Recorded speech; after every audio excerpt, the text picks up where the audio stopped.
was pregnant, I just got very frustrated. Don't eat deli meats, do this particular prenatal test. Well, why'd you make that choice? Why didn't you make a different choice? I felt like I was being told to do things, and I never got the answer to why.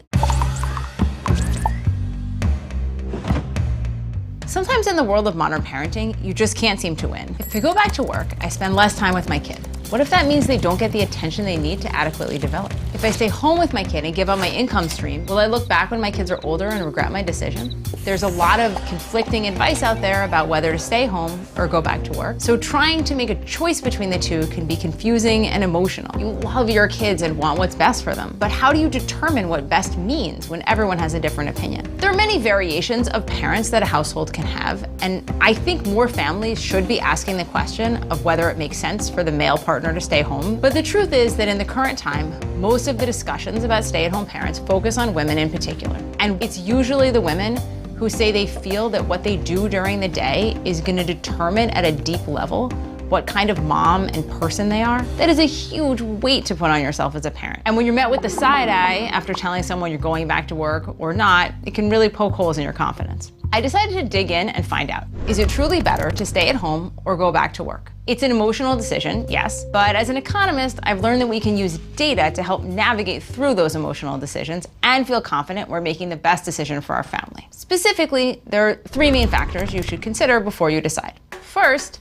you need to think about how this decision will affect your family budget. Let's do some numbers. Say your total household income is $100,000, with you and your partner making $50,000 each. That means you bring home about $85,000 after taxes.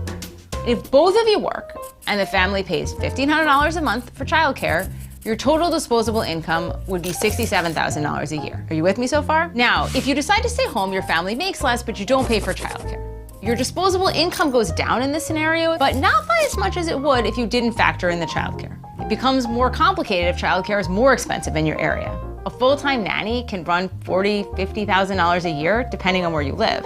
If that's the case in your neighborhood, in the scenario I outlined, it would completely wipe out one parent's income, and you'd be better off financially with one parent staying home.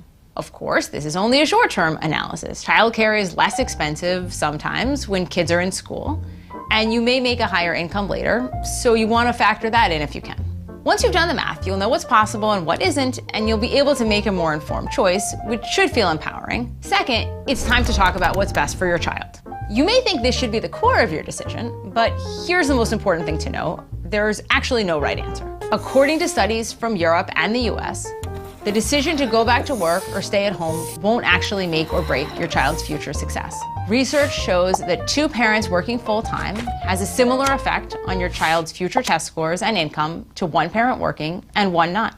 What seems to be most important is the environment your child is in during their spare time. As long as they're engaging in enriching activities, reading, practicing their motor skills, interacting with other kids, they're gonna thrive whether or not you're at home with them while they do it. There is a bit of nuance in the data. For example, studies have found that if both parents work, kids from poorer families are impacted positively, and kids from richer families are impacted less positively. So depending on your household configuration, the effects on your child could be a little positive or a little negative, but the overall impact is negligible. Now I want to call out an exception, maternity leave. There is a growing body of evidence suggesting that babies do better when their mothers take some maternity leave. The early days with your child can impact their development, so if you have paid leave, you should take it. And if you don't, maybe consider taking some unpaid leave for those first few months if your budget allows. And finally, ask yourself, what do I want? While this may seem simple, it's the factor that feels most taboo to explore. In talking to parents, I find that when a woman chooses to stay home, she often feels obligated to say she made this choice for her children's optimal development, which sure can be part of the reason. But a perfectly acceptable answer is, this is the lifestyle I prefer, or this is what works for my family. The same goes for the working mother. Saying, I like my job, and that's why I went back to work, is enough. If you want to go back to work, that's great. You're lucky to have a job that you love, and you have every right to keep it once you become a parent. Be honest with yourself about what you'd really like to do. If you're upfront about that, you're guaranteed to feel happier, which in turn will allow you to be the best version of a parent you can be, and isn't that the whole point?